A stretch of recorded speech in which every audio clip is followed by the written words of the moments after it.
ভিতরে একটি চুক্তিও করতো, তাহলে আওয়ামী লীগের জন্য আজকে বাংলাদেশের মানুষ মিটিং মিছিল করে আওয়ামী লীগকে ডেকে নিয়ে আসতো।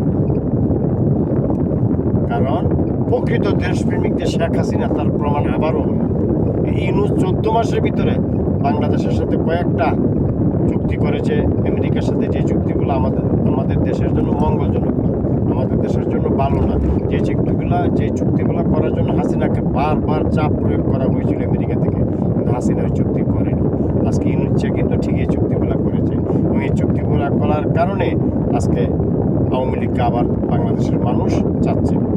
আসলে কথা হচ্ছে, প্রকৃত দেশপ্রেমিক কারা আমরা কিন্তু চিনতে ভুল করি বিদায়। এবং যে লোকটি নিজের জীবনেরকে উৎসর্গ করে বাংলাদেশের মানুষের জন্য, ভাগ্য পরিবর্তন করার জন্য, বাংলাদেশকে মধ্যমের দেশ পরিণত করার জন্য যত যা কিছু লাগে সব কিছু হাসিনা করেছে, তারপরে কিন্তু লোকটিকে আমরা তাড়িয়ে দিয়েছি। তা আশা করি আমরা সে ভুল থেকে শিক্ষা নিয়ে আবার দেশটাকে ঠিক করে ফেলবো। ভালো থাকবেন সবাই, আল্লাহ হাফেজ।